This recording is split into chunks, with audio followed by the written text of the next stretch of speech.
Minister, first of all, FDI is good. FDI should be attracted. FDI should be nurtured.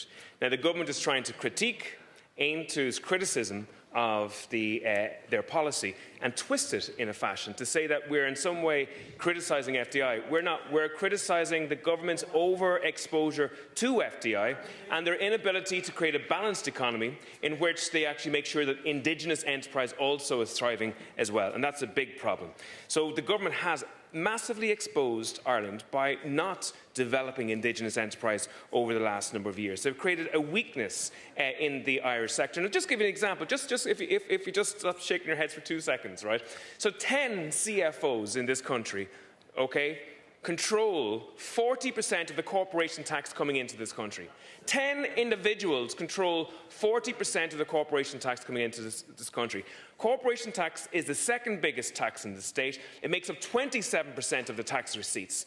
That is a massive exposure. It is a very narrow tax base. It means that if their decisions are made by those 10 individuals, it creates a big hole in our budget. That's the first thing I would like to say to you. The second issue is we do need to obviously develop FDI, but we also need to develop indigenous enterprise. And the way to do that is to make sure, first of all, that input costs are low. Input costs in this country are massively high. They are threatening indigenous and FDI business in a big rate. The second issue is that there are other competitive advantages in this country well, there should be other competitive advantages, such as transport, such as housing, such as communications, such as education.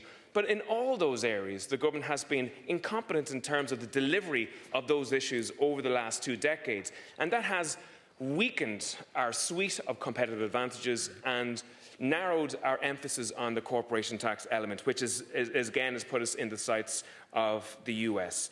So we do need to do more. Now, the other element of this motion today is to ask the government to do more in terms of negotiating with the US and to strengthen it. And outside of today's meeting with Lutnick, and outside of a couple of conversations that ministers have had with Republican parliamentarians in the United States, there's very little evidence of real diplomatic efforts to make Ireland's case to the US administration in the manner that it should.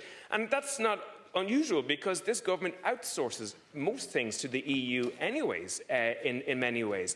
And the difficulty is that the EU, while it has been good for Ireland in terms of the Brexit negotiations, it has been poor for Ireland in terms of the financial crash 15 years ago. It made decisions on the basis of the needs of Germany, France and Italy, and not of the needs of the Irish people. The Irish people paid 47% of the cost of that economic crash, even though we were 1% of it. And another example is the Mercosur deal. So the Mercosur deal is an international trade deal based on the needs of the German car manufacturer and not on the basis of Irish farmers. And when there are competitive interests within the EU, we often don't get the right shakedown in terms of needs. And I think that's why it's really important that we do the necessary negotiations with the US. And the reality is Ireland could actually be a bridge between the US and the EU in terms of this particular crisis.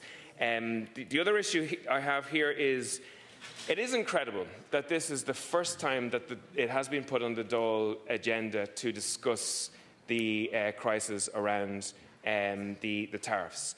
That this looming crisis is probably one of the biggest existential crises that is threatening this country in terms of our economy.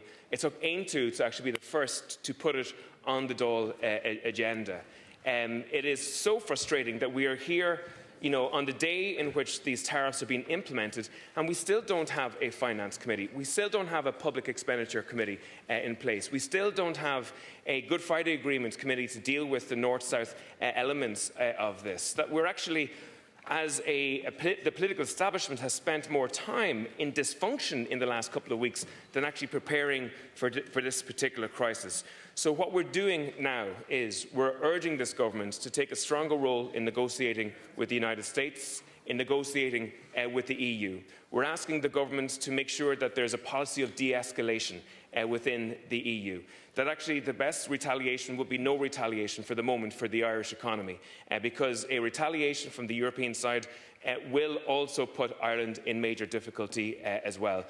And we're asking the government to get real in relation to this, to make sure there's an urgency in relation to this. There are thousands of Irish jobs and the incomes of so many people under threat. You need to get active now. Thanks.